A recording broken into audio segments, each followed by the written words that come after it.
बिस्मिल्लाहिर्रहमानिर्रहीम। अस्सलाम वालेकुम माय यूट्यूब फैमिली। उम्मीद है आप सब लोग खैरियत से होंगे। आज हम बनाएंगे मज़ेदार सा फालसे का शरबत।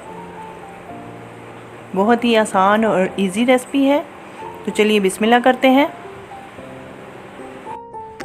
यहाँ मेरे पास ये आधा किलो फालसे हैं। हस्बे ज़ायक़ा हम काला नमक शामिल करेंगे और हस्बे ज़ायक़ा ही हम इसमें चीनी शामिल करेंगे। इन सारी चीज़ों को हम ब्लेंडर में डाल के अच्छी तरह से पीस लेंगे।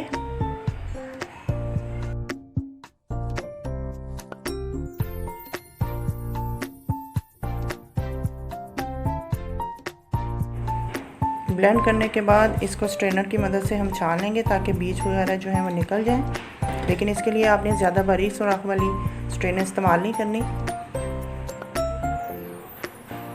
क्योंकि इसका पल्प सारा ज़ाया हो जाएगा। अब ये सारा फाइनल करने के बाद मैं इसको आपकी फ़ाइनल लुक दिखाती हूँ।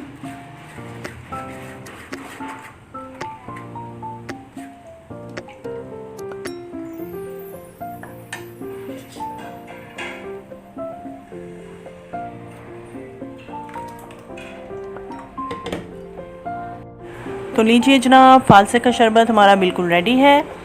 आप इसमें बर्फ़ शामिल करके इसको अच्छा सा ठंडा करें और एंजॉय करें। इसके साथ ही आपसे इजाज़त चाहते हैं। अगली दफ़ा किसी नई रेसिपी के साथ आपकी खिदमत में हाजिर होंगे। दुआओं में याद रखिएगा। अल्लाह हाफिज़।